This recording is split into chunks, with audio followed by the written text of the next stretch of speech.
Test, test, test. Testing one, testing one, two. Testing. Testing one, two. Testing one, two.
Testing one, test one, two, test. Test, test, test. Test one, two, test one, Check. two.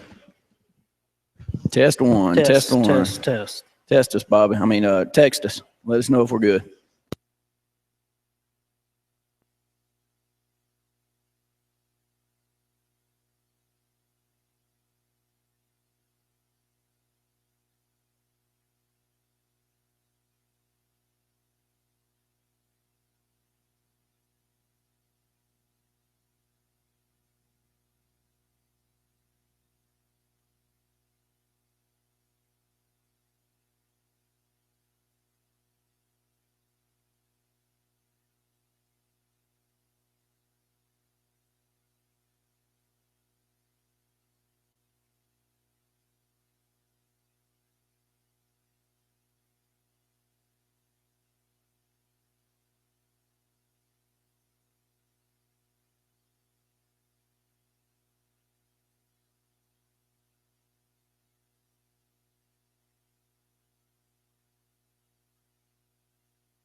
phone turns it up not only up here, Sure. but it turns it on for Justin there. All right. But the beauty of this is when we're at break, that's the reason for this bad boy. Yeah.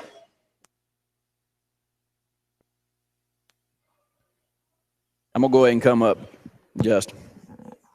Clayton, y'all both gonna have to work off last names from now on. Yeah. Two Justins are last name guys now.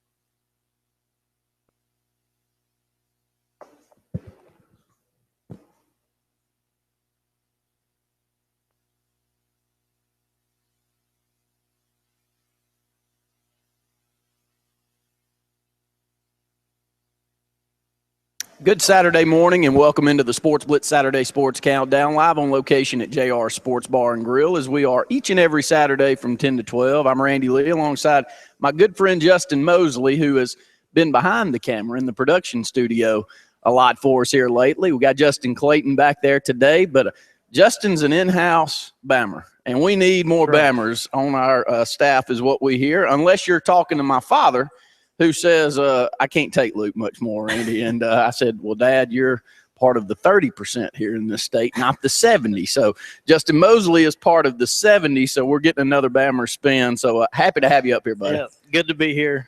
Happy to bring the Bammer in Luke's place, and just excited. October, SEC football doesn't get much better than this. It doesn't get much better than this. And when you mention October, I guess the first thing that pops into my mind, and we'll get to the high school here shortly, is Alabama and Tennessee. And Butch Jones is about on the hot seat as bad as you can get. They just can't close football games. But when you watch them, do you get a sense that they're turning the corner, or do you really worry about Tennessee at this point? Turn the corner, you look good, but the bottom line is you better win football games, especially in the SEC where, there's a lot of national pundits saying, well, it's the third year. Why is he on the hot seat? Well, go back the last 10 years. Urban Meyer won a national championship in his first 3 years. Les Miles, Dick Saban, Gus Malzahn went in his first year to a national championship game. There's, a lot of evidence out there that it can be done. So the third year and you're not winning, you better turn something around in a hurry. He's done a great job recruiting, but when you watch Tennessee play, to me, it still is not – it doesn't reek of Alabama. It doesn't reek of LSU to me.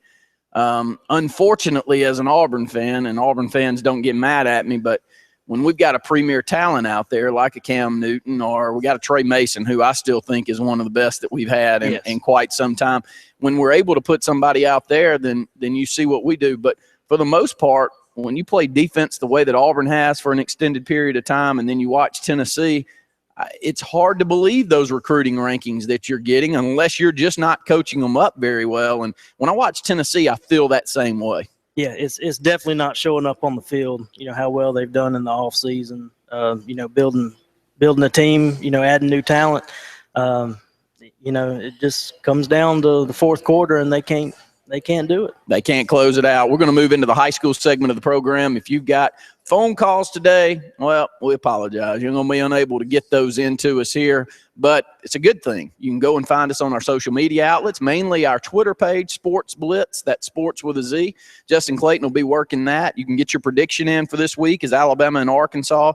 Jake Coker passing yards will be the tiebreaker, so go ahead and get those in there. And you can call into the studio also and give that prediction, 256-234-6464, 800-782-0108. And moving into the high school segment, we always start with the local segment. But, Mosley, I wanted to start first off, let everybody know where you're from, your background in the high school ranks, and you're an old offensive lineman. Old's right. So we'll be able to talk a lot more about offensive and defensive line play with you when you're on the program with us. But give us a little bit of your background. Yeah, well, my wife Bailey is from Alexander City, and we moved back here, about a year and a half ago, and grew up in Mobile.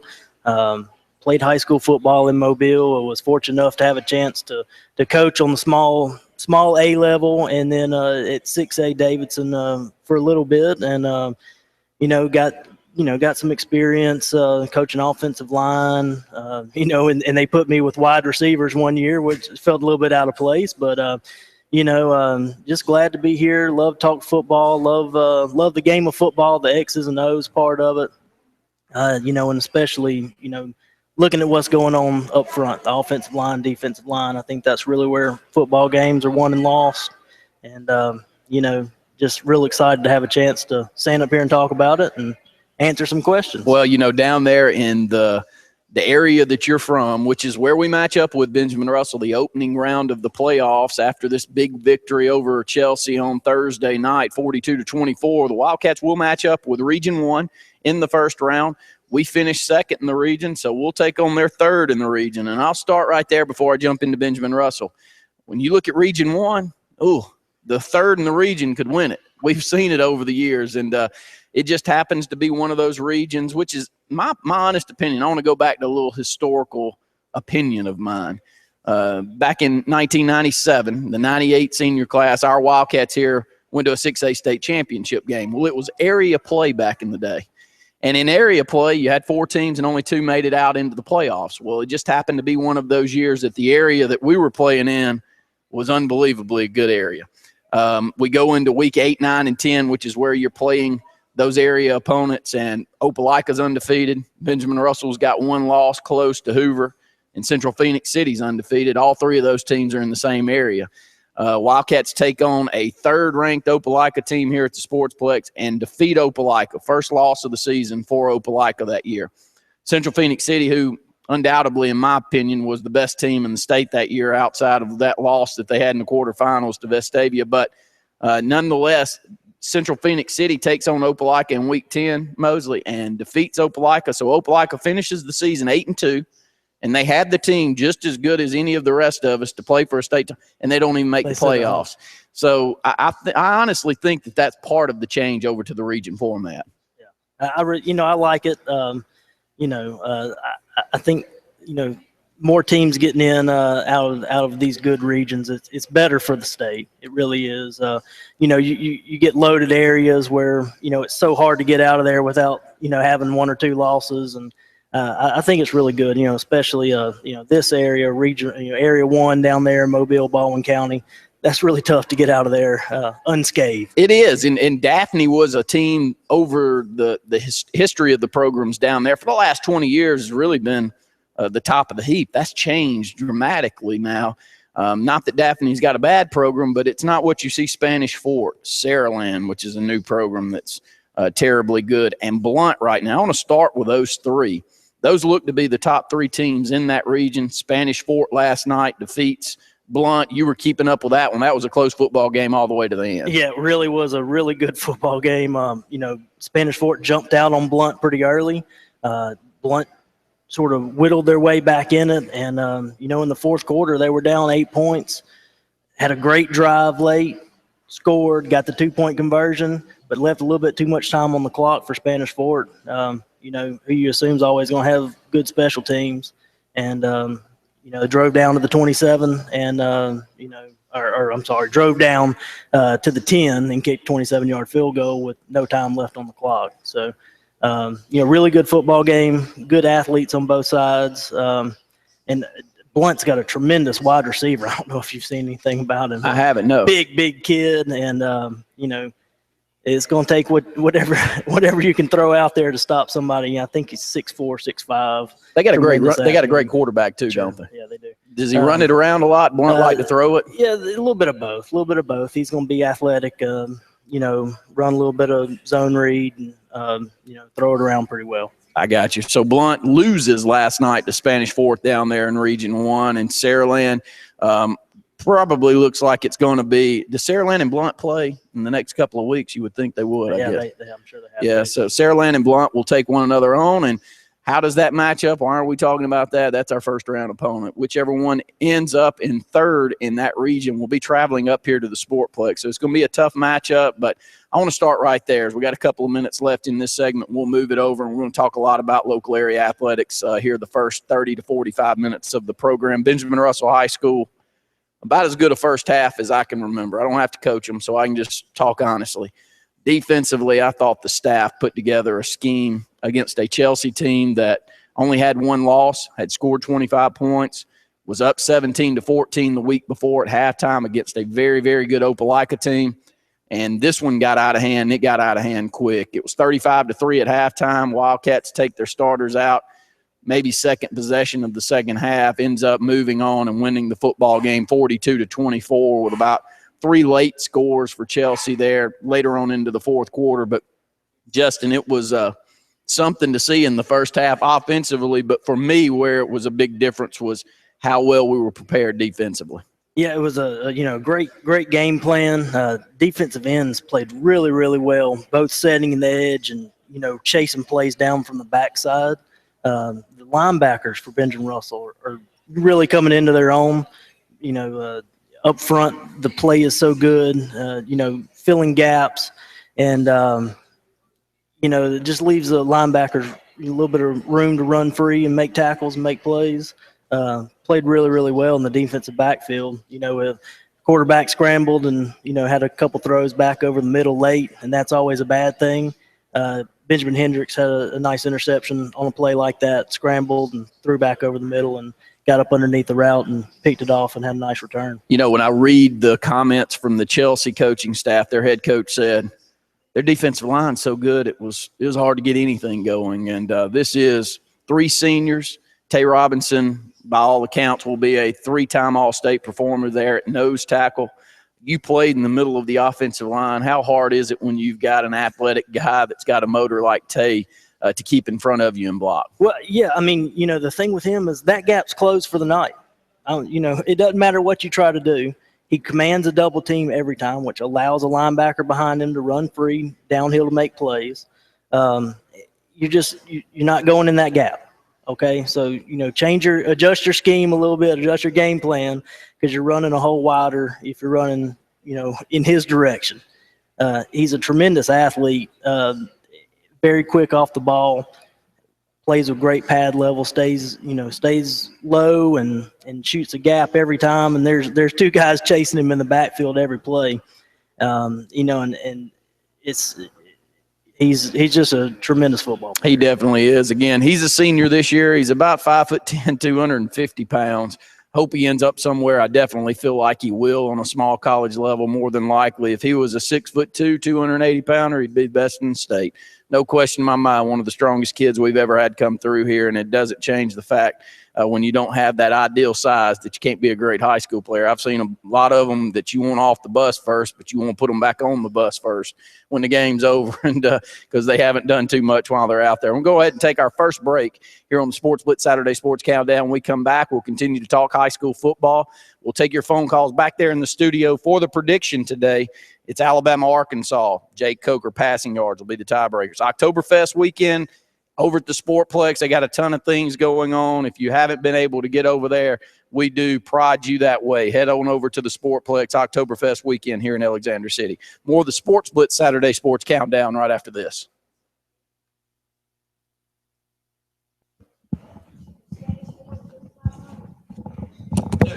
They came.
Welcome back into the Sports Blitz Saturday Sports Countdown, live on location at JR Sports Bar and Grill, and we'd love for you to come out and have a great lunch. Bring your kids out in uniform all season long. They'll eat off the kids' menu for $3.99.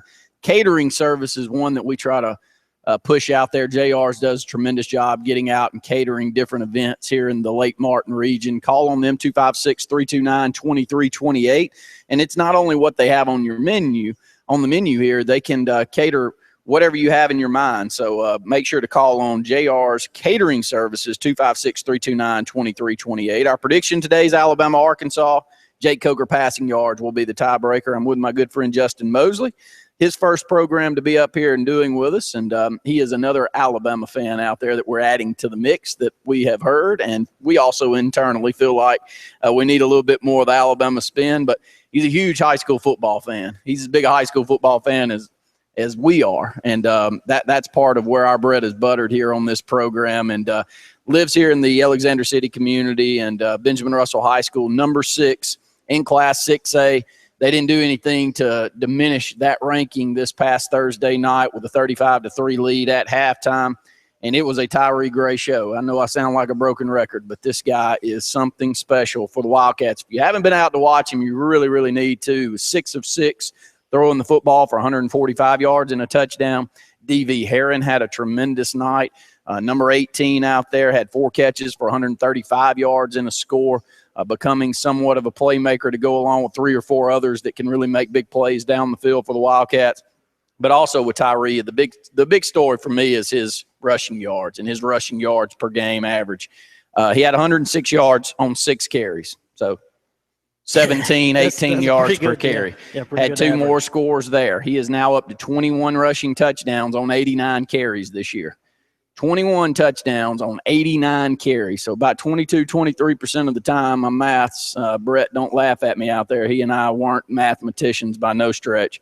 But I can do somewhat math. And 23% of the time, he crosses the line of scrimmage. He takes it to the house, averaging about 13.5 yards per carry. He's something to watch, isn't he? Yeah, well, the good thing about football is you don't have to be very good at math. The numbers are right there, laid out in front of you. But, Tyree is a tremendous athlete, and you get the great combination. He and N'Kobe Maxwell in the backfield. You get Maxwell running downfield between the tackles, and start pinching a little bit on that, trying to stop it. And here we go. He pulls the ball. Tyree pulls the ball, and it's all she wrote. It really, good luck stop. He's just a tremendous athlete, especially in space. You get him in the open field, that first touchdown run he had, he weaved his way all around, a couple spin moves, and, it really, it's a great combination because, later in the game, after you started spacing out the defensive ends by, Tyree pulling it down a few times, N'Kobe has a few gaps in there to run through too. N'Kobe had a big touchdown run the other night as well, and Maxwell ended up with 21 carries for 143 yards, a couple of more scores, I believe, for N'Kobe Maxwell, who is really jumping up close to 1,000 yards. I think he's nearing 850 yards rushing here on his junior campaign, and to me, he's just getting better and better as the season progresses. But we're going to take advantage of having an old offensive lineman up here, and one of the key components that you have when you're talking about a rushing attack that's putting up these kind of numbers that the Wildcats are this year is they move to 7-1 on the season with 2 more region games to close them out next week at Valley, and then we close out the regular season with Chilton County at home. What do you see with the Wildcats that really impresses you on the offensive line? Yeah, well, it definitely starts up front. There's 5 really good offensive linemen in front of N'Kobe and Tyree, and they do a great job pulling. I think that's one of the first things that stands out to me. They have athletes up front that move well. The left guard, Daniel Blaine, 2-time state champion wrestler. So you know how athletic he is, he's very good pulling, and they play well downhill, establish blocks and maintain blocks, and it doesn't take a lot. With the athletes that you have behind you, getting somebody's way sometimes is about all it takes, and they're really good at it. They definitely are. You mentioned Daniel Bland. He's 6'1", 275 pounds. He's heading into his senior year in wrestling. He's already a two-time state champion in the heavyweight division. I mentioned on the broadcast, and I'll mention it here, and maybe I'm biased, and I definitely am biased because I've been able to watch him play for 3 years and start for 3 years. I don't know who we've had better. I'll just be brutally honest with you. When it comes to a motor, now we've had some that you may want off the bus before him. That just means they look good, and you throw them, and they've had some pretty good careers.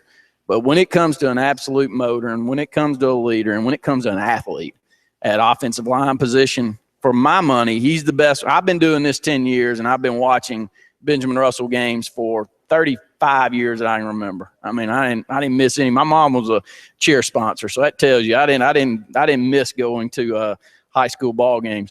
But for my money, he's as good as we've ever had through here. Yeah, he really is a tremendous run blocker and pass blocker. That's one of the things that stood out.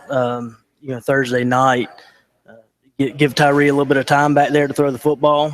He's improving in that aspect for sure.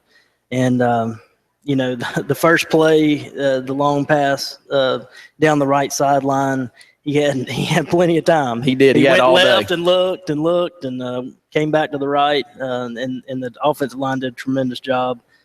Pass blocking, giving him lots of time back there. So, again, Wildcats look to finish second in the region, barring some kind of catastrophe from Opelika. We didn't see that last night. They beat Valley unmercifully, 70-0. I had 570-some-odd yards of offense to minus 23 for Valley. Ooh, poor Valley Rams fans. I had a few on the bus with me in Auburn last week. We didn't know which one we wanted to talk about more, Auburn's football team or Valley with their region opponents coming up. And this is a Valley program that's always had very, very good athletes, and they've always had a good program all the way around. But last night was not one of their stellar performances. Again, you can call in. We've got our prediction here. We're at JR Sports Bar and Grill, as we are each and every Saturday from 10 to 12. Going to move over and talk about the rest of the local area high school teams. It was not a good night for the Dadeville Tigers as they took on one of the top teams in the state of Alabama over the last decade, the Leeds Green Wave. Leeds wins that football game 59-0 on the road. Trey Nation broke the rushing yardage mark for Leeds High School last night. He is a big bruising back there, and to go along with Daryl Marshall, it's going to be a tough out for someone that catches Leeds as we move into the playoffs. We'll go ahead and take a break. When we come back, we'll talk about that. More of the Sports Blitz Saturday Sports Countdown right after this.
Welcome back into the Sports Blitz Saturday Sports Countdown, live on location at JR Sports Bar and Grill, as we are each and every Saturday. Again, reminder out there that it's Oktoberfest weekend at the Sportplex. Head on out there today, and they've got a lot of booths and activities going on, and we're so lucky to have the Alexander City Parks and Rec and all that they provide for this community, and really a big highlight. I want to go ahead and put a big star, asterisk, whatever you do to highlight a program. The Alexander City Parks and Rec, if you were out on Friday or Thursday night for the Chelsea game, the field was spectacular.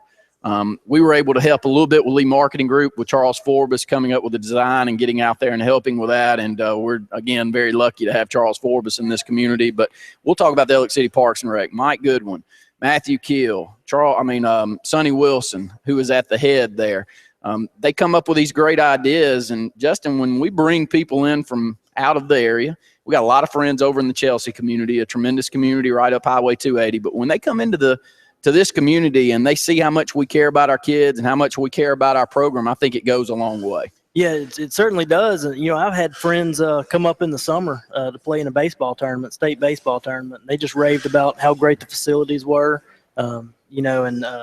it means something, to a community. And that's always good to support, support the kids and support athletics.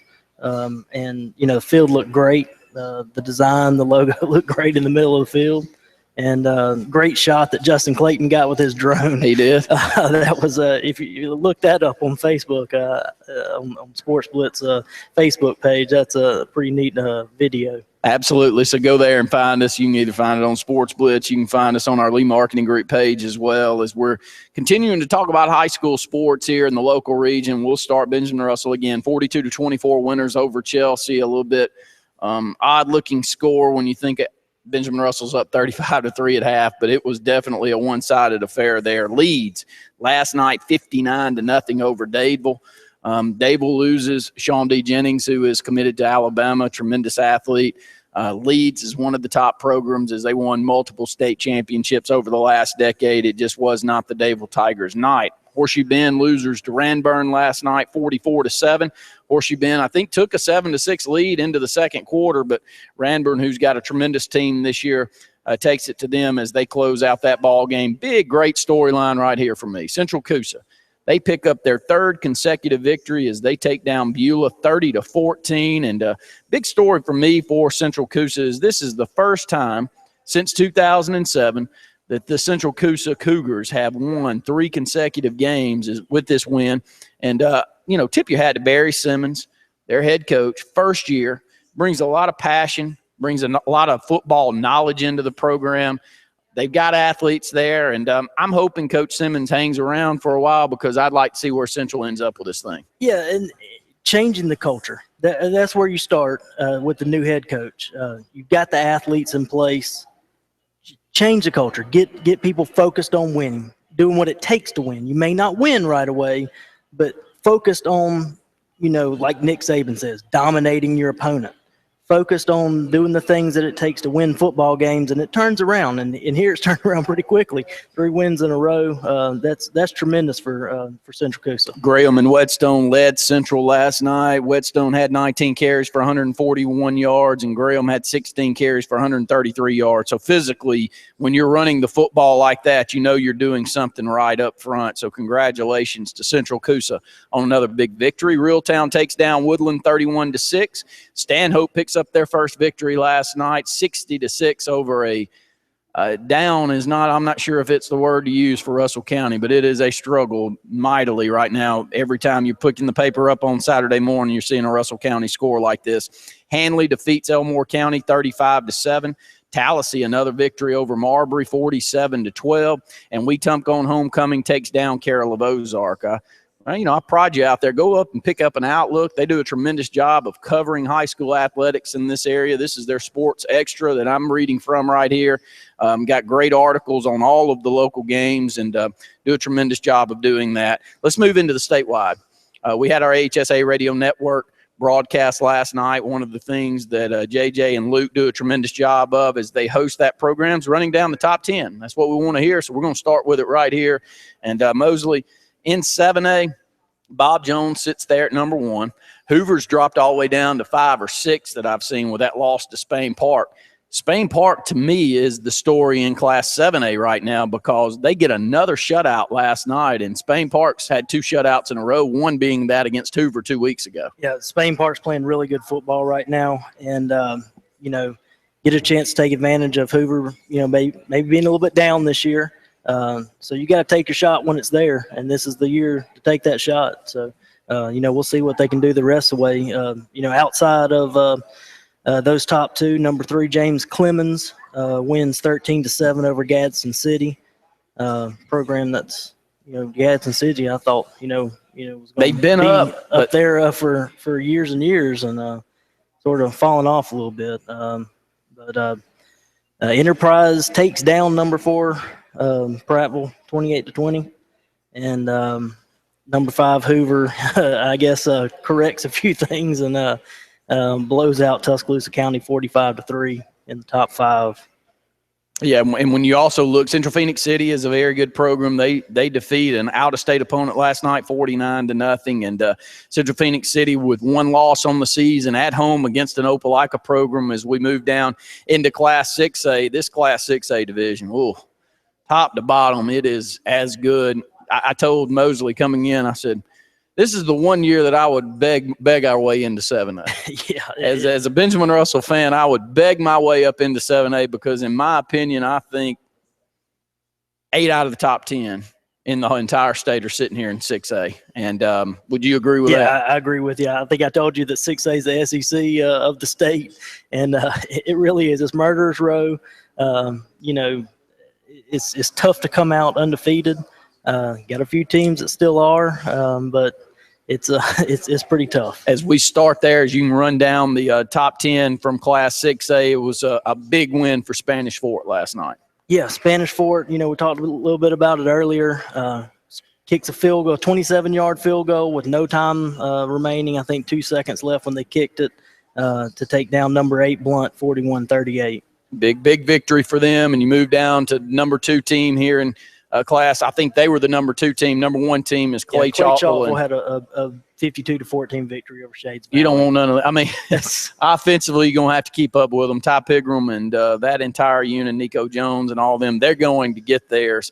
On Clay Chalkville side, you got to get yours when you're taking them on. Opelika, another big victory. Yeah, a big blowout over Valley, 71-0. Poor Valley. Yeah, I guess there's not much to say about it. But Opelika is a really good football team, really good quarterback, really good running back, Josh Johnson. I think both quarterback and running back have an opportunity to play in SEC ball. Jake Bentley is one of the top juniors in the country, I believe. Definitely already has the size. And for me, when I watch Josh Johnson play, he's as good as running back as I've seen in the state. He's a big guy, but he can move. He's versatile out there. He can catch the ball out of the backfield, which we saw against Benjamin Russell, and he's listed at 225 pounds already as a senior. That's what makes Opelika so tough to take on. Yeah. Both aspects, passing game and the running game. Got to play it really well. Benjamin Russell did throughout the really through midway through the third quarter, and you have a little breakdown and let the quarterback start throwing it around some and get Josh Johnson downhill, and they're tough to defend. They definitely are. And again, that Opelika team takes down Valley 71-0. That's where the Wildcats will be on the road next week, as our Wildcats are sitting there at number 6, and looks like they'll stay in that spot moving into next week.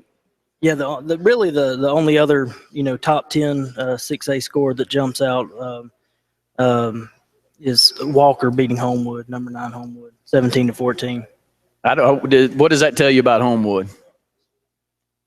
Maybe not the skill guys. Yeah, probably not. Probably not what they would normally have. Yeah, Homewood sitting there in the top 10. They've had a pretty good season so far, but maybe not what they've had in years past skill-wise. When you look at a score, and Walker takes them down 17-14. Up against another break here on the Sports Blitz Saturday Sports Countdown. If you want to talk about any of the other high school classifications, we will, but we're going to move into some other topics. We're going to move into college sports. We're going to talk about Saban's rant this past week. Mosley's got a good take on that. We're going to also talk about the big victory for Alabama last weekend, and what does that mean for the game against Arkansas today, which is our prediction. Alabama-Arkansas, Jake Coker passing yards will be the tiebreaker. So you can call in 800-782-0108, or more than likely the best way for you to get that prediction in is find us on Facebook or find us on Twitter, and that's Sports Blitz. That's sports with a Z.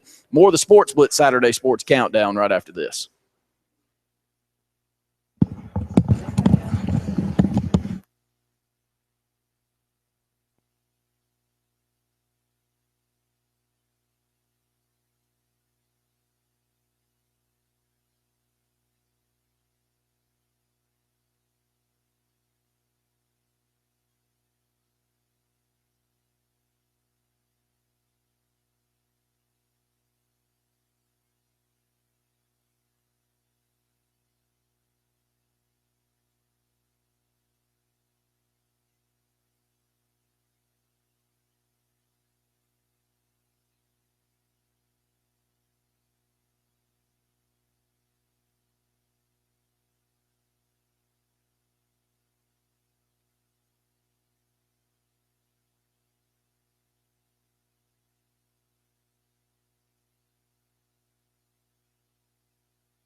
Welcome back into the Sports Blitz Saturday Sports Countdown, live on location at JR Sports Bar and Grill. We are each and every Saturday, and we hope that you'd come out and have a great lunch as well. 256-329-2328 is their phone number.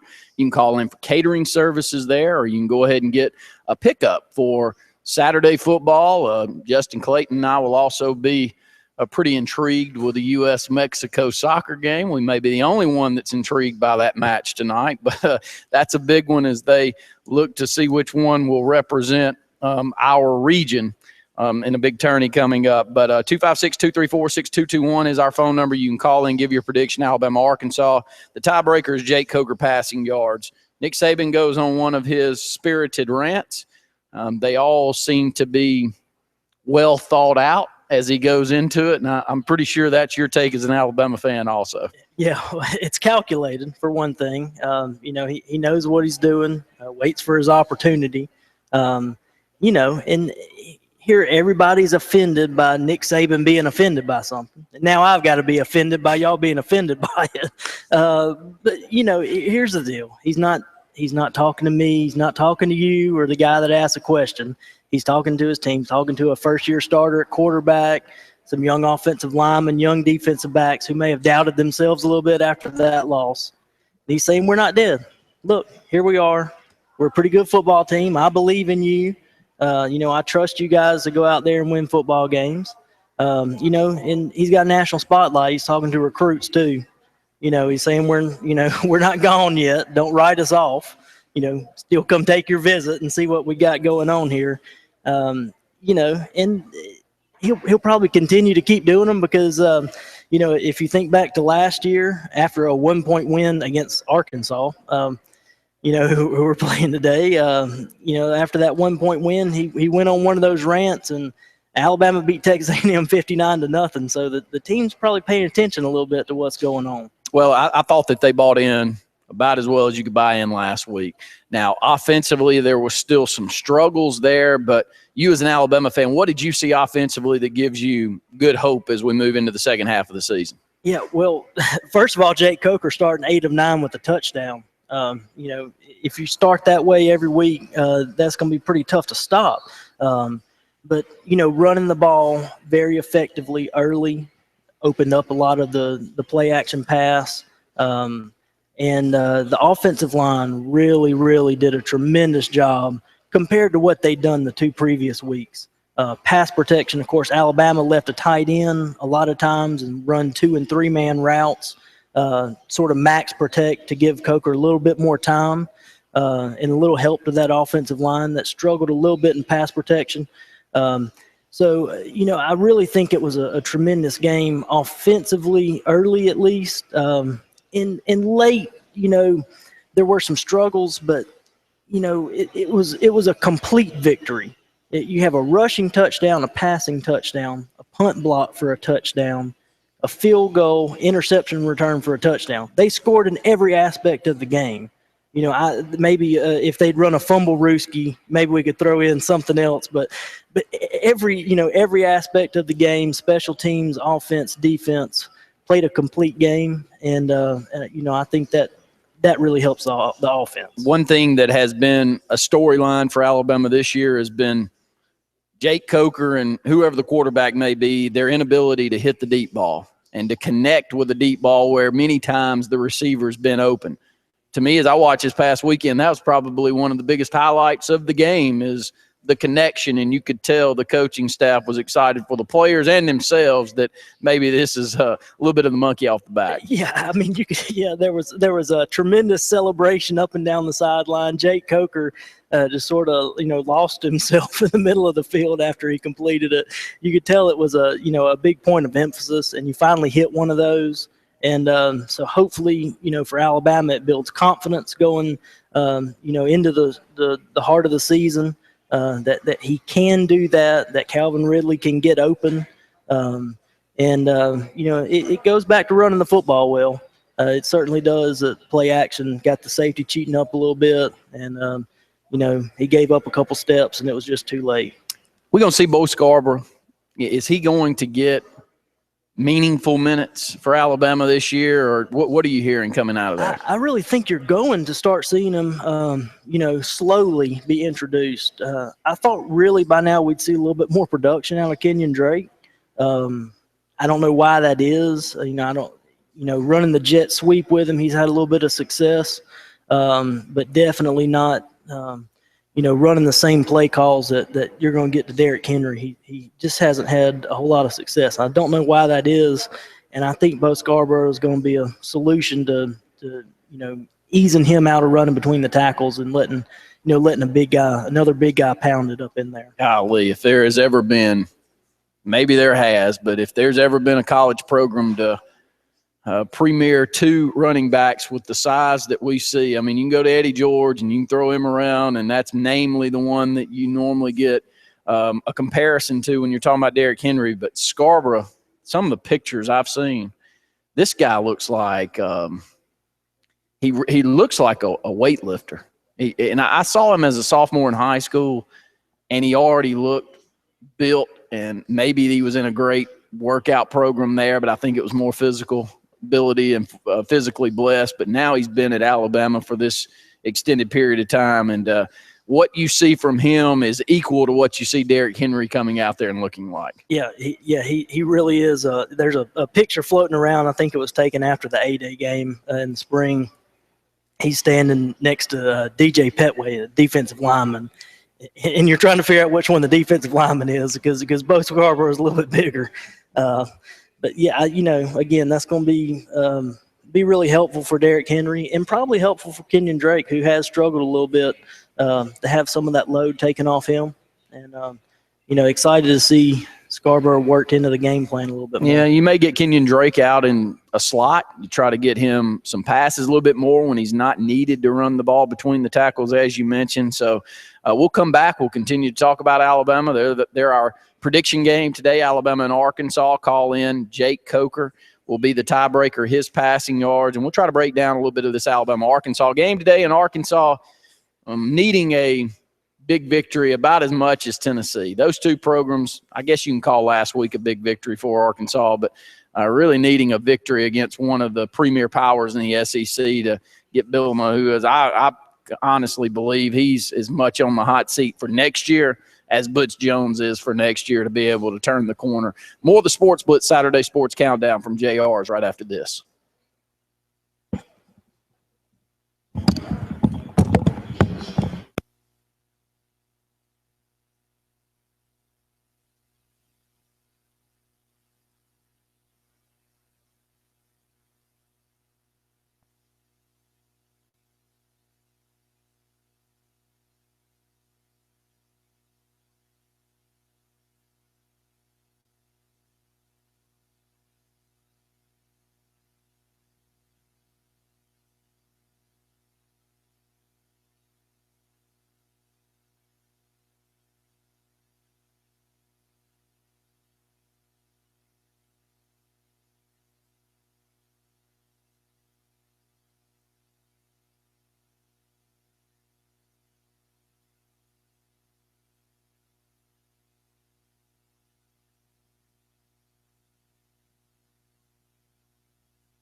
Welcome back into the Sports Blitz Saturday Sports Countdown, live on location at JR Sports Bar and Grill, as we are each and every Saturday. And Mosley, it's becoming a beautiful day out there in Alexander City. And we know a lot of you have been out at Oktoberfest, so make sure to stop by JR Sports Bar and Grill if you get done with your festivities or before you're heading over to the Sportplex for Oktoberfest. Stop by and see us here at JR's. We've talked a lot about high school athletics in the opening few segments, but we've moved into college, and Mosley let everybody out there know that it doesn't upset him with what Nick Saban did with his rant this past week. It was really calculated. Every time you think Saban, pretty much everything he's doing is calculated there, but it was a calculated victory over Georgia this past week. And this is a tough matchup, though, in my opinion, with Arkansas. It's a home game, yes, which is positive for Alabama, but clearly they matched up well with Alabama last year. Yeah, they did. A 14-13 victory. Alabama escaped. Arkansas runner going into the end zone fumbled on his own without any contact from Trey DePriest, although it kind of looked like DePriest got there. But, saved it in the last minute with the Landon Collins interception. Again, it set up another one of these Saban rants. We won the football game. How many of you want us to win it by? But, yeah, they played Alabama really well last year. And it's sort of a strength-on-strength kind of game, kind of like last week for Alabama. Arkansas is going to run the ball really well, stop the run. Alabama does the same exact thing. The X factor is going to be the quarterbacks. With the loaded box, which quarterback's going to stand out? Who's going to be able to throw the ball a little bit to, convert on some third downs. Alabama struggled in third down this year. Really, is Brandon Allen going to be able to do it, or is Jake Coker going to be able to do it? When you watch Arkansas early in the season, it was a big question mark. Why is Arkansas going away from what they do? Especially with a head coach there that wants to pound and grind and do what Alabama's kind of known to do and LSU's known to do, but they come out and they throw the football around quite a bit and try to open it up with a quarterback that's been in the system for a long time and had some success. Your thoughts, though? It feels like Arkansas is going back to their bread and butter and ran the football a lot better than we've seen the first part of the year last week. Yeah, Arkansas has definitely the past couple games started to run the ball a little bit more and more effectively. They're fourth in the SEC in passing and fourth in rushing. So third offense overall in the SEC. They're going to present a challenge offensively. Are they going to be able to run the ball? You saw last week with Georgia, they just weren't able to do it. Alabama's front seven is as good as any front seven that Saban's had, in my opinion. Maybe not the quality at linebacker, but the quality on the defensive line, matched with a couple of pretty good run stoppers at linebacker. Here's your chance, Arkansas. If you're going to be a running football team and you want to prove it, here's your chance. Who stands out to you on the defensive line for Alabama so far this year? All of them. I listened to, Balima's press conference, SEC teleconference this week, and, he pointed out from film study that Alabama's played 13 different defensive starters on the line, defensive linemen in meaningful snaps, not just garbage time blowouts or they're actually getting quality minutes from 13 guys, and there's not one guy who stands out. They're really, there's four really good guys up there at any given time. And all look to be pros. I'm sure Ashawn Robinson maybe gets more of the credit than some of the others, but the defensive end play has been physical and tough to come by. Ole Miss, barring that one loss that you had earlier in the season, Ole Miss gets 5 turnovers from Alabama in that ball game, and that is the difference maker there. But I wanted to kind of shift over just a bit, as I mentioned Ole Miss. Florida shocking me so far this year, and coaching. You want to talk about a coach that can come in year one and make a drastic difference. You're seeing it at Florida right now. Yeah, and Jim McElwain he's a really good play caller. He's very good at he worked with Greg McElroy at Alabama. Finding his strengths and playing off of his strengths.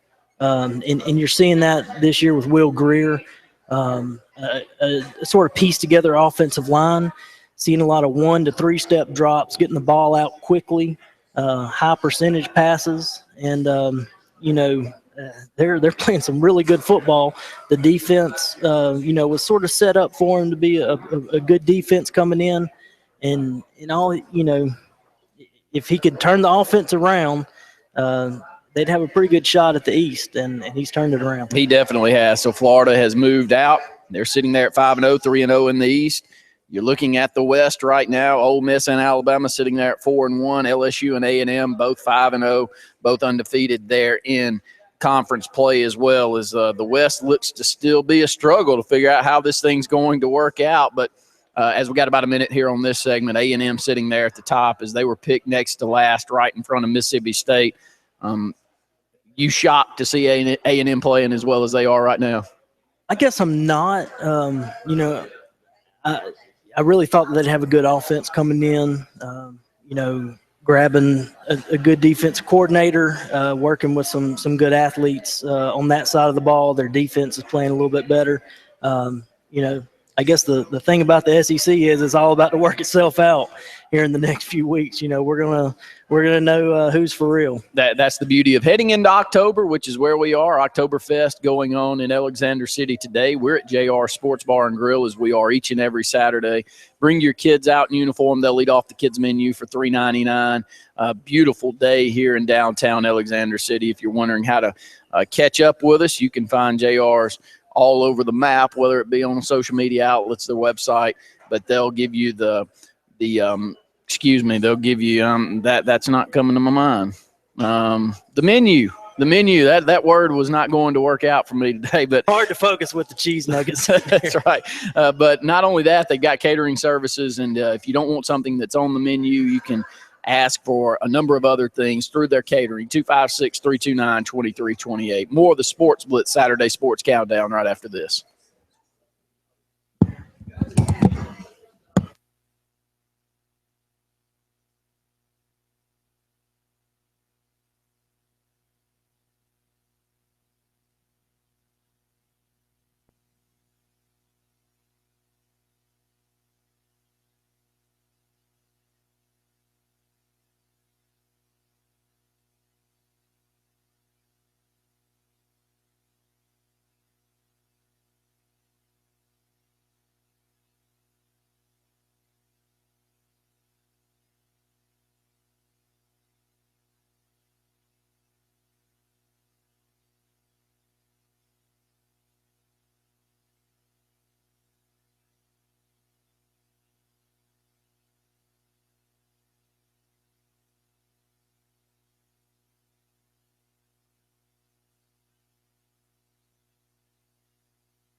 Welcome back into the Sports Blitz Saturday Sports Countdown, live on location at JR Sports Bar and Grill as we head into the second hour of the program, so about 55 minutes left.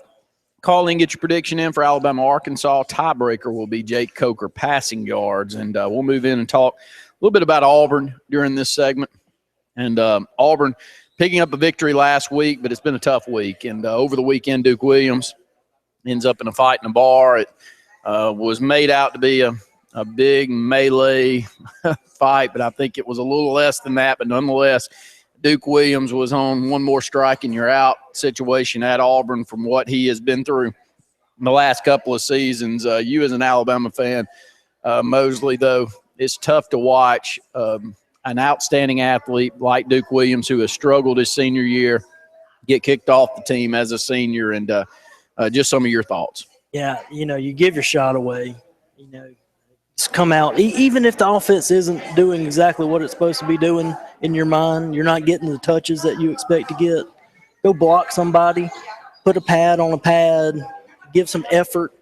The NFL is going to reward you for that. Here, not so much. He'll probably still get a shot. It's all about football to the NFL, not as much about morality or personality, but just go give some effort. Just show that you're trying. Show that you're trying to get open. Even if the ball's not coming to you, work on your routes. Show that on tape for somebody, and you throw it all away over being upset about the offense. Yeah, it's what it looks like. And 800-782-0108, call in with your prediction. Alabama, Arkansas, Duke Williams.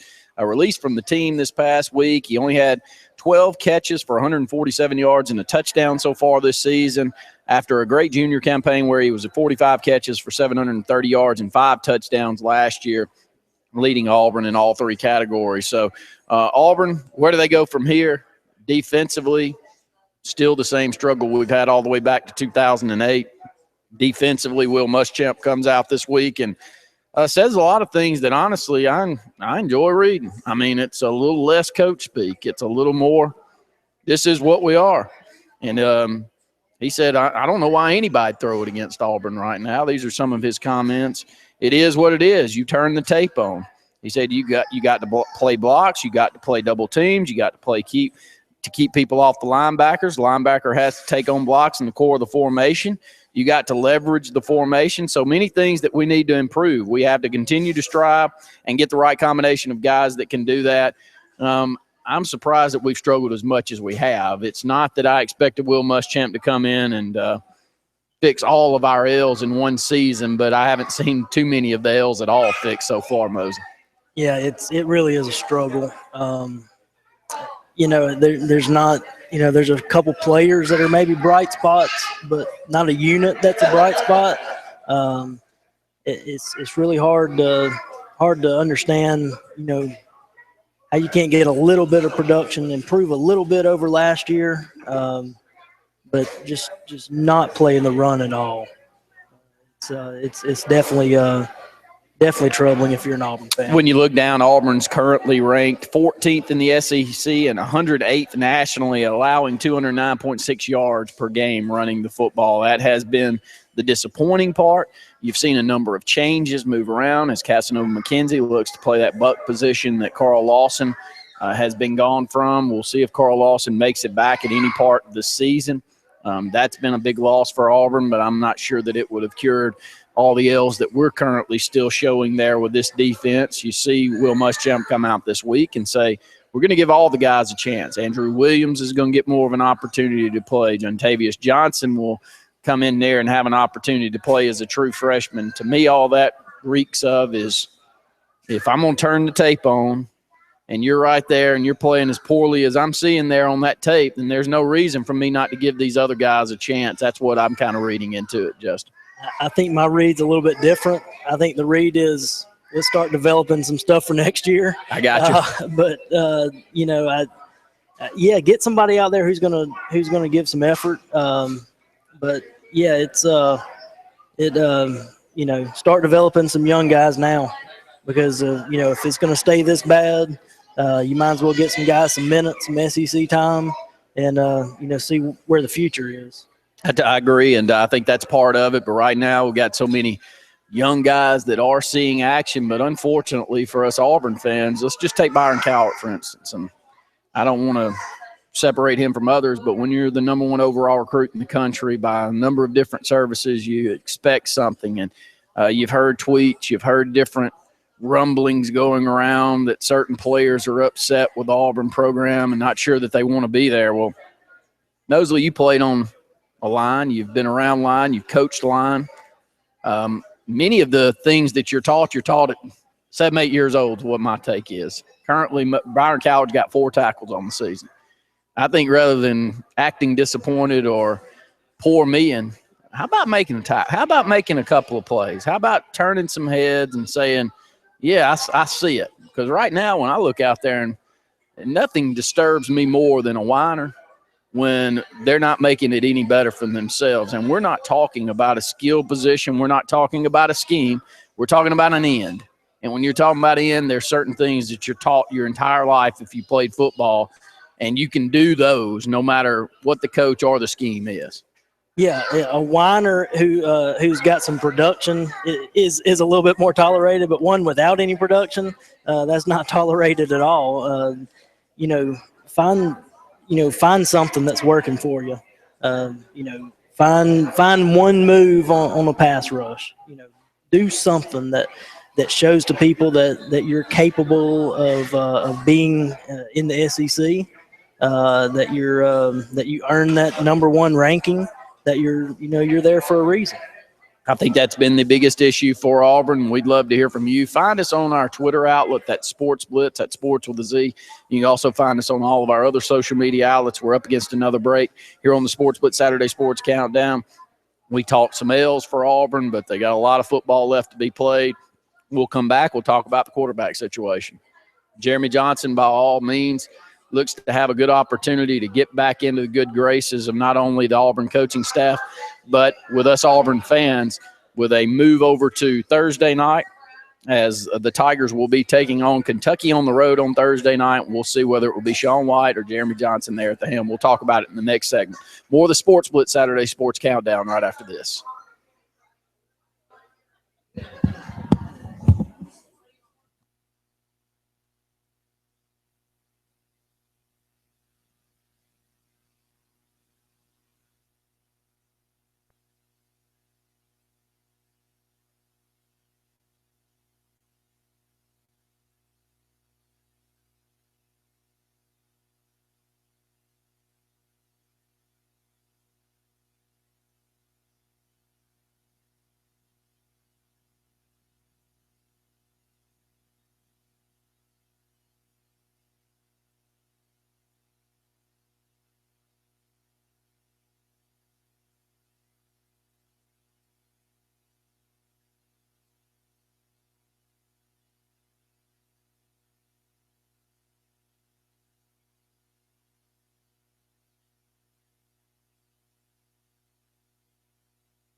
Welcome back into the Sports Blitz Saturday Sports Countdown. Got about 45 more minutes left on the program, and love for you to come out and be a part of the program here at JR Sports Bar and Grill, as we are each and every Saturday from 10 to 12. They got great specials throughout the week, and happy hour specials from 4 to 6, as well as $3.99. Bring your kids out in uniform, and that can be a practice uniform, and they'll eat off the kids' menu here at JR Sports Bar and Grill, and can't ask for better corporate partners for all of our Sports Blitz programming. As we head in to the next segment, we wanted to talk about the Auburn quarterback situation and Jeremy Johnson and Sean White. They've gone back and forth. First off, I got my good friend Justin Mosley. If just tuning in now, Justin has been behind the scenes producing a lot of our programs, but he'll also be in front of the camera quite a bit as we move forward. Need another Bammer? We got another Bammer in here. It's not only Luke Robinson, but Mosley will be able to bring an Alabama perspective to the program also. But what are your thoughts on two-quarterback system or going back and forth like we're seeing Auburn right now? Yeah, I think the big thing right now is pick a guy and go with him. Let him know he's the guy. Sean White has played okay, not really turned the ball over as much as Jeremy Johnson. But you're probably going to get, a little bit more stretch in the field from Jeremy Johnson, if you ask me.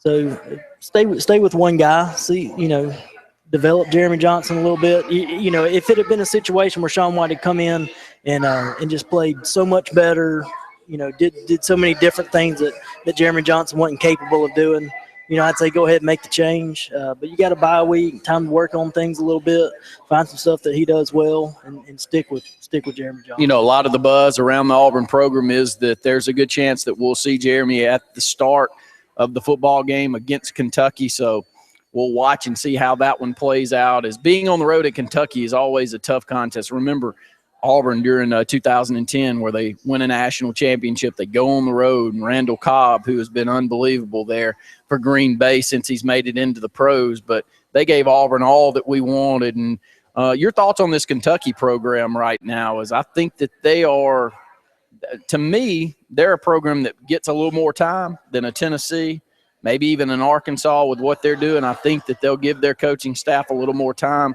And to me, I think they're moving in the positive direction. Yeah, you definitely have a little bit more breathing room, at least not coaching basketball at Kentucky. But in football, yeah, you have a little bit more breathing room to, turn some things around, develop some talent, bring some more talent in. They're getting a little better.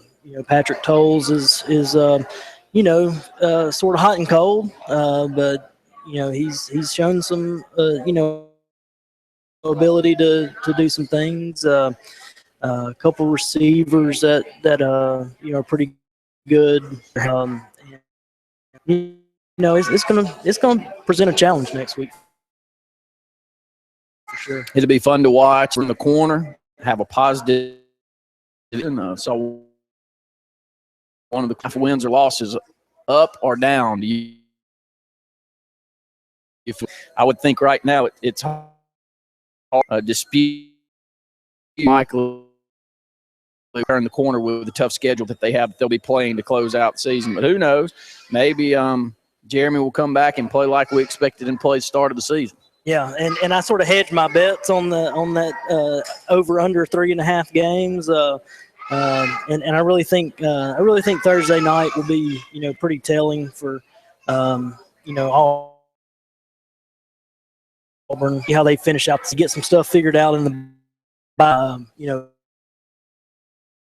pull the team together. Haven't been very motivated to get into the brutal schedule that's ahead, and I really think we'll know after Thursday night where it's headed. The SEC do that as we close out the program today. Run down the SEC schedule and run down the national schedule and give State is at Ole Miss right now. That game's currently midway through the first quarter with nothing. So going on here this morning, early afternoon, will be South Carolina at number 7 LSU, and that's got a big storyline, Justin. Yeah, tremendous job by LSU. Some people who are had a rough week last week. you know, opening their doors to them on the state, you know, welcome.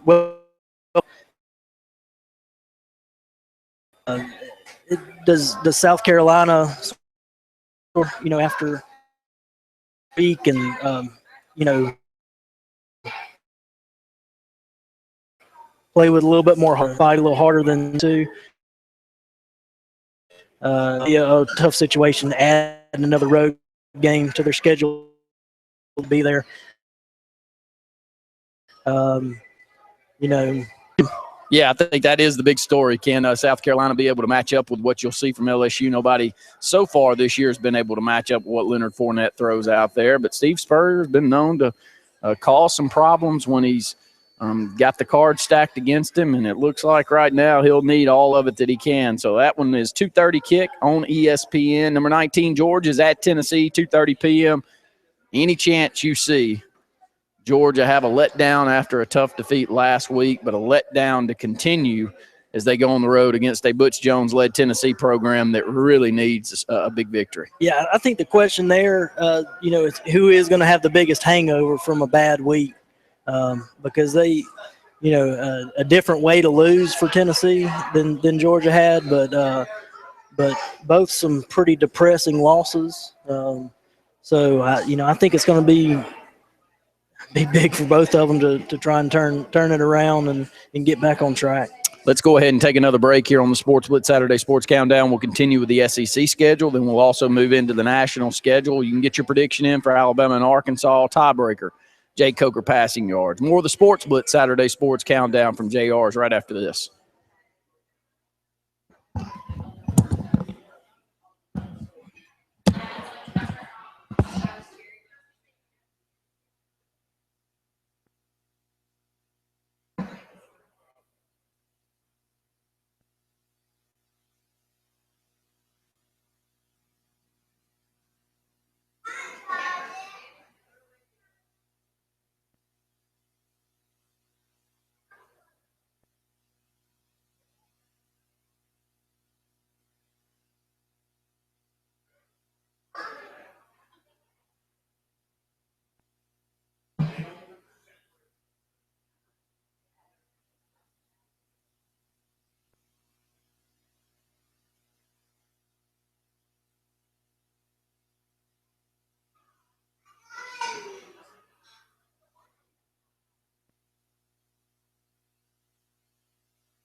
Test.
Welcome back into the Sports Blitz Saturday Sports Countdown, live on location at JR Sports Bar and Grill, as we are each and every Saturday from 10 to 12. So beautiful day out here in downtown Alexander City. 256-329-2328 is their delivery and catering number. So make sure to get your phone calls in for JR's today as we get ready for football Saturday here in the South, and we're running down the SEC games. We just mentioned number 19 Georgia is at Tennessee. That's a 2:30 p.m. kick on CBS. Troy is at Mississippi State. Troy, tough losers last week against South Alabama, and they're on the road at Mississippi State this week. Your thoughts on that one? I really think Troy has done some good things this year. I think they're, still a couple years away from getting back to where they were. It's been an oddly down little stretch here for Troy for 2 or 3 seasons. And South Alabama, though, that's a program that continues on their upward swing. Sure, and I think that's part of the reason that you're seeing a downward swing at Troy. I think they're sort of tapping in the same recruiting base. Joey Jones has done a tremendous job building a program from the ground up at South Alabama. And, they're headed in the right direction for sure. I think they're both going to have to adjust, especially with UAB coming right back. Recruiting a little bit different areas. Working a little bit harder, trying to find, the guys that aren't going to get, they're 2 inches too short or 10th too slow in the 40 to get an SEC offer. Really have to start working Troy especially to rebuild that program. Back to where it was. Yeah, in South Alabama, a big victor last week, and we got one of our own, Cameron Blankenship, down there doing a tremendous job at offensive guard for that South Alabama program. And you mentioned UAB. UAB has had a number of transfers that have moved on and made a tremendous impacts all throughout, not only the SEC, but throughout the entire country. And you hate that for UAB because you feel like this year may have been their year. Yeah, and Alabama got to see one last week, and Justin Gaines, who's starting at linebacker for Georgia. So, they had talent on that football team. Have it shut down on them, that's really tough. I've heard really good things about Cameron Blankenship this year at South Alabama. They sent athletes into some programs that needed some help, and they're getting it from really talented players that UAB have. Yeah, South Alabama also, their starting quarterback, Cody Clements from UAB. You look up at Indiana, and they're record-setting so far halfway through the season. Running back there at Indiana was the running back for UAB, so it's a tough loss for UAB to drop that program when it looked to be on an upswing, but hopefully they can get things turned back around. It's Arkansas at number 8 Alabama, 6 p.m. kick on ESPN tonight. We've talked about it a bit more, but just go into your thoughts of this football game. Can Arkansas do what they did to Alabama last year? Yeah, I think probably the biggest thing, Alabama comes off a big win last week over Georgia, a game that, had been built up. The dynasty's over, Alabama's finished. The players responded to that in a big way in every aspect of the game. Can Alabama recover from getting up emotionally for that game last week? Can they maintain that? Can Jake Coker continue where he started last week? Can he come out and complete passes to loosen up the box some, give Derrick Henry more opportunities to run the football against a defense that's pretty good at stopping the run? For Arkansas, win the turnover battle. If Arkansas wants to win the game, they better do what Ole Miss did and win the turnover battle in a big way. You feel Alabama, just as we're midway through the season, you look down through the remaining schedule here. You got Arkansas, Texas A&M. It's a tough stretch right here, but you feel like next week, if Alabama does what they need to do, next week may set up a big Western Division matchup that could determine who gets through. LSU could make a big push for that also, but right now when I look at the two, I think LSU still got some question marks defensively. I think they're going to be exposed at some point when Fournette doesn't go for 250. And I don't think he'll go for 250 against Alabama. So I think next week sets up a huge matchup. Yeah, sure. And also with LSU, they better be able to pass the ball. 124th nationally in passing right now. and that's not good. And you have a good running back, a couple of good running backs, but some people are going to do some. There's going to be a few long games for LSU. Alabama gets by this one. There's definitely some big games. Let's move down another big game tonight. It's number 11, Missouri. This Missouri team has been able to make it to 2 SEC championships back-to-back, have yet to win one, but that's not a matchup that any of us really want. On the road at Missouri, you're just not surprised. Maybe a year ahead of schedule. If you're looking down right now, you're undefeated and you're playing as well as that you're playing. Continue it much like we did in 13. Yeah, this is a big game for Florida, in my opinion. This is what people like to call a trap game, coming off a big win. Week, you're going to Missouri, playing a really good defense. What can Florida do to maintain the offense that they've had so far this year? Are they going to be able to go up there and really put Missouri away and prove that they're they're legit, ranked where they're supposed to be, or where they are now? Yeah, and that is going to be a big one, as Auburn, Texas A&M, Vandy, and Kentucky all have bye weeks. You'll see Auburn and Kentucky taking on one another on Thursday night. 256-234-6221. Call in with your prediction. Alabama and Arkansas. Jake Coker passing yards will be the tiebreaker, and you can find all of our social media outlets as well to pass that along, and we'll give away a steak dinner, compliments of JR Sports Bar and Grill to whomever gets that one correct. We'll quickly move over. We got a couple more minutes left on this segment. We'll move into some national games that are going on today. I guess one of the biggest ones that we'll start off with, 11 a.m., and we'll try to get it over there to that right now, is number 10 Oklahoma, 5-0 versus 1-4 Texas. This is a Texas program. I guess the biggest storyline right now is Charlie Strong. Hold on, Justin. It's pretty bad. It really. I mean, you've got a player in the locker room at halftime retweeting a tweet about everybody leaving. Transferring here. Let's all transfer. That's pretty tough. That's tough to win your team back after something like that happens. I agree. He's in trouble. That program is in a lot of trouble. The whole athletic department at Texas is in a lot of trouble right now, and it starts with the football team. But yeah, that's going to be a big one. Can Texas do anything to at least pretend like they're going to put some effort out on the field? You like what you're seeing out of Oklahoma the first part of the season, or you think they're a little? To me, I'll say my opinion is they're a little bit still middle of the road. I don't think they've got a championship caliber team. Yeah, I think a few weeks ago that win over Tennessee looked pretty good, but now that we've had a little bit more evidence to go off of, that win probably wasn't as big as it appeared. But yeah, they're I don't think they're quite as good as they have been in the past. I totally agree with you, and that's a huge game today. Just not many of them that will be going on. Some of the lines that we'll be putting out there, Texas 16.5 there, getting against Oklahoma today. What do you think about that line? I like 1 million. Yeah.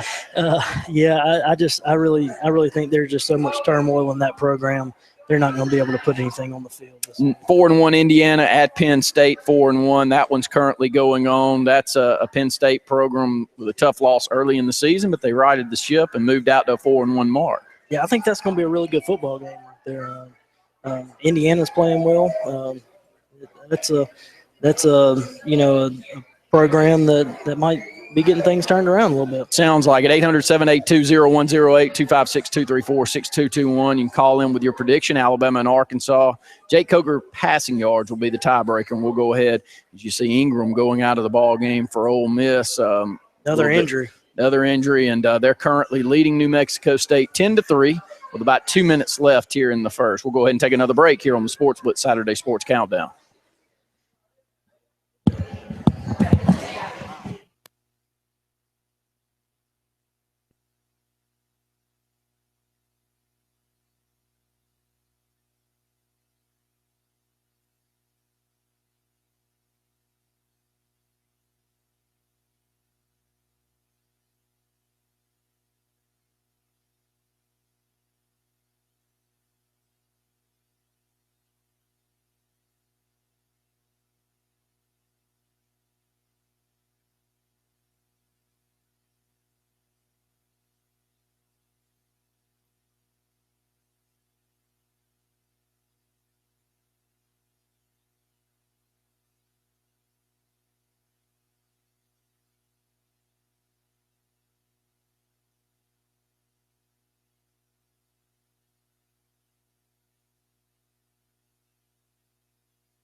About 15 more minutes left today on today's program. I'm Randy Lee alongside my good friend Justin Mosley. We're live on location at JR Sports Bar and Grill with the Sports Blitz Saturday Sports Countdown, 10 to 12 every Saturday.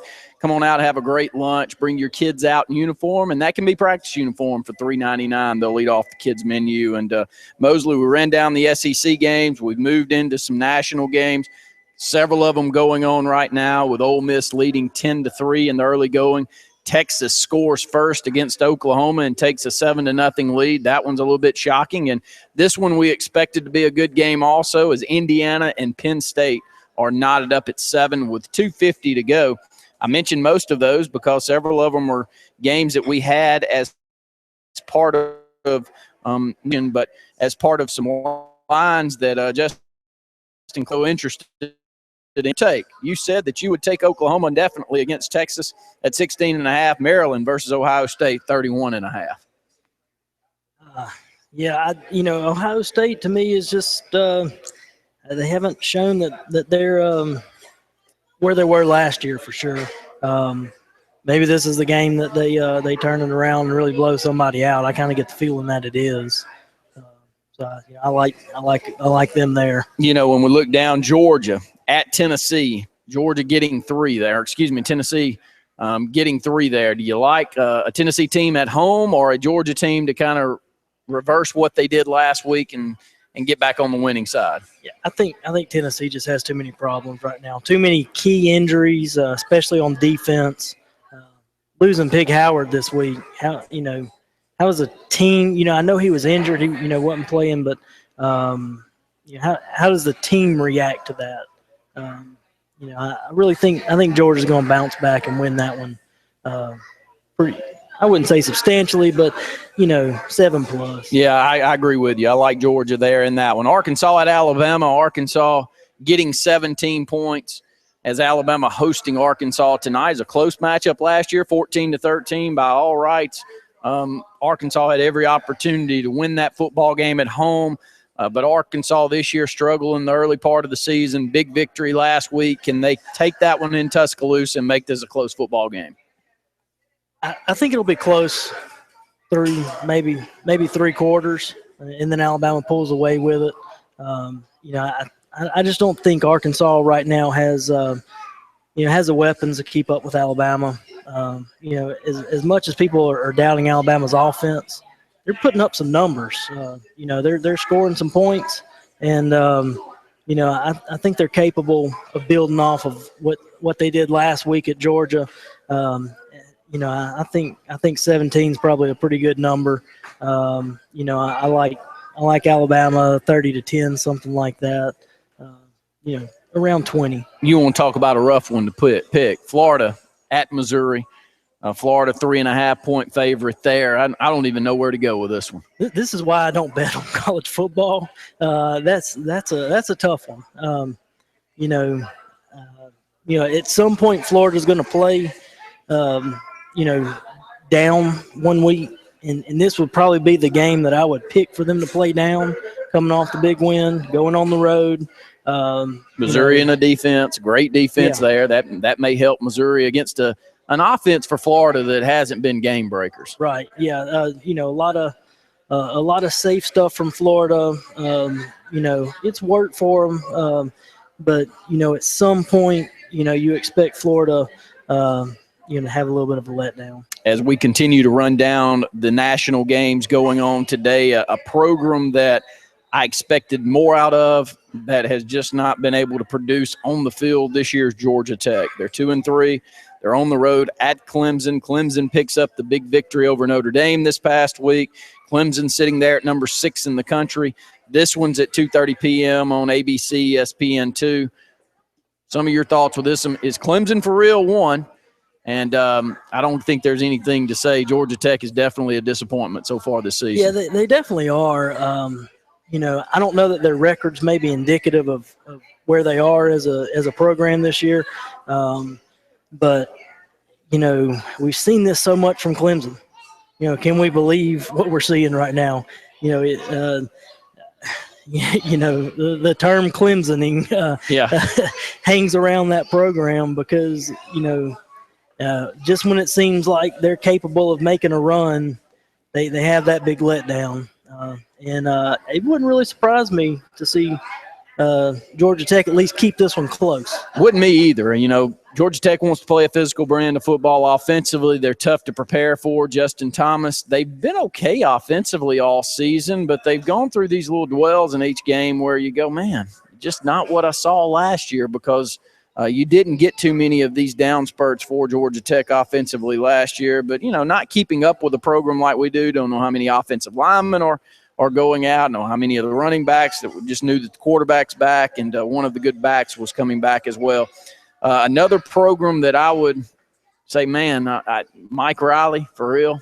You go out and you get him. He's a good coach, but he's not a stellar coach. It's Nebraska. Wisconsin 3-2 at 2-3 Nebraska. Again, a 2:30 kick.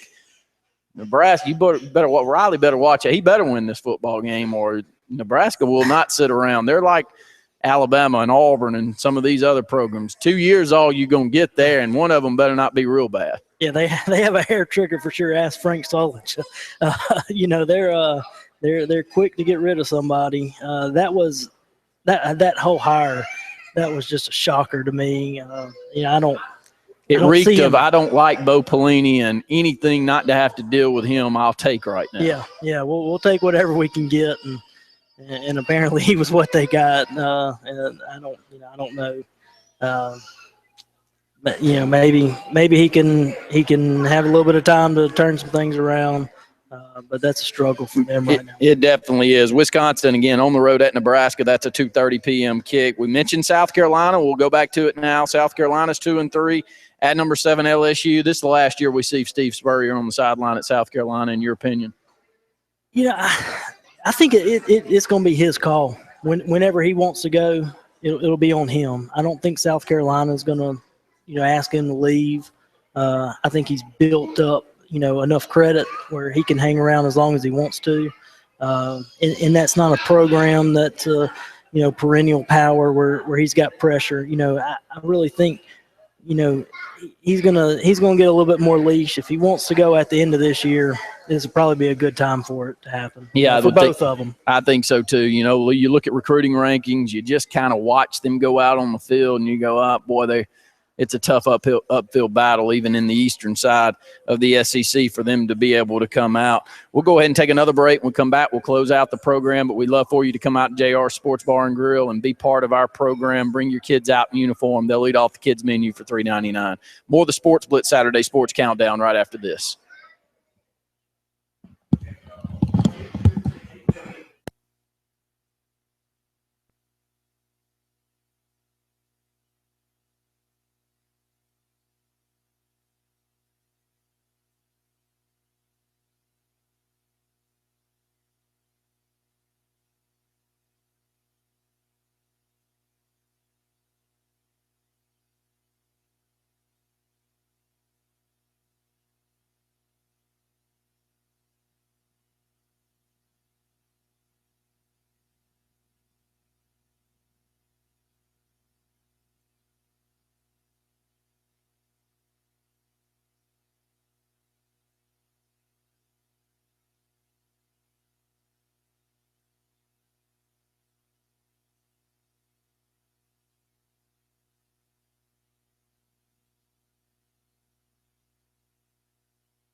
Final segment here on the Sports Blitz Saturday Sports Countdown. Got about 3 minutes left. Randy Lee, Justin, enjoyed you being up here with us today, buddy. It's been a lot of fun. We wanted to talk briefly about Tennessee's L's, as it looks like Texas behind us, if they can hold on. Texas currently leading Oklahoma 14-0. I know it's early, but Charlie Strong with a victory here, he probably keeps his job. Honestly, all it would take is a victory, and I think the Texas faithful would say, boys, at least doing something positive. Yeah, and I think Butch Jones might want to give Charlie Strong a call and ask him what he said this week. Tennessee just just a lot of trouble going on. This week, of course, they dropped Pig Howard from the program. A lot of speculation on exactly what happened. Another guy like Duke Williams that had lots of chances. And this was just finally enough. But then this story, allegations of back in the summer, Butch Jones hitting a player at practice. There's a lot of stuff going on around there where if Butch Jones doesn't turn things around pretty quickly, they're going to have enough ammunition to kick him out the door. How many losses you think it takes if they do? Because this is not his first year. He's had a good little stretch right here, and it's been average at best. If they go 6-6, you think that's it? Yeah. Right now he's sitting at the same record that Derek Dooley was at this point. And they were ready to get rid of Derek Dooley a lot sooner.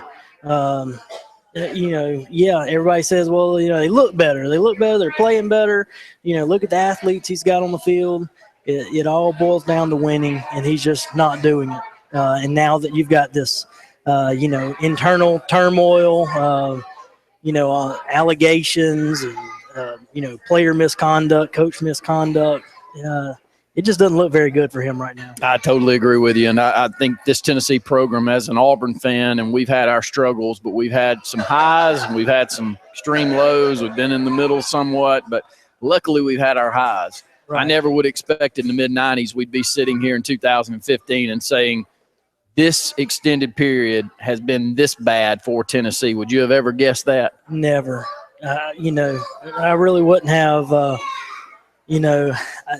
guess they're going to have to find the right guy and hang on to him. Lane Kiffin leaving, I think really, really hurt because I think, although he's had trouble at different places, I think he was a good fit there. I think he was going to be able to recruit really well there. Maybe not push for national titles, but definitely have a better product on the field than what we're seeing now. As you look throughout the landscape, got a couple of minutes left here on the Saturday Sports Countdown, taking the SEC and Ohio State out, a couple of these games that we've got this afternoon. First off, number 13 Northwestern, 5-0, taking on 4-1 Michigan. How good can Michigan end up being by the end of the season, the way that they're playing defensively? Yeah, I think this is a good year for them in the Big Ten. Ohio State doesn't look like they are exactly what they were last year. This is a good a shot as ever for Harbaugh, who's really done a tremendous job turning that thing around in a hurry. It didn't take him long, did it? Not long. I tell you, one that's impressed me is Utah. Utah plays a good brand of football, and this is not their first time in the dance. Yeah. They've been here for as long back as I can remember also. Have you been able to watch much of Utah this year? I saw the Oregon game, and that was – enough. We'll talk about one-sided. That was a big one for Utah. Especially with the prominence that Oregon had, over the past several years. Florida State's undefeated, but it's been less than stellar, I would say. Yeah, it has. And they, get a little break this year. With the way their schedule is, got to have a big one. Later on in the year, but Miami's down. Miami's been down since '93. I guess, but I guess 2001. But yeah, Florida State will have a good one today over Miami. I think so, and we're up against the close of the program. I want to thank Justin Mosley for being up here with me, Justin Clayton for doing all that he does back there in the studio. want to ask you to come out to JR Sports Bar and Grill. They're great corporate partners for all of our Sports Blitz programming. If you're looking for catering, if you're looking for delivery today, call on them, 256-329-2328. For Justin Mosley and Justin Clayton back there in the studio, I'm Randy Lee saying thanks for tuning in to the Sports Blitz Saturday Sports Countdown.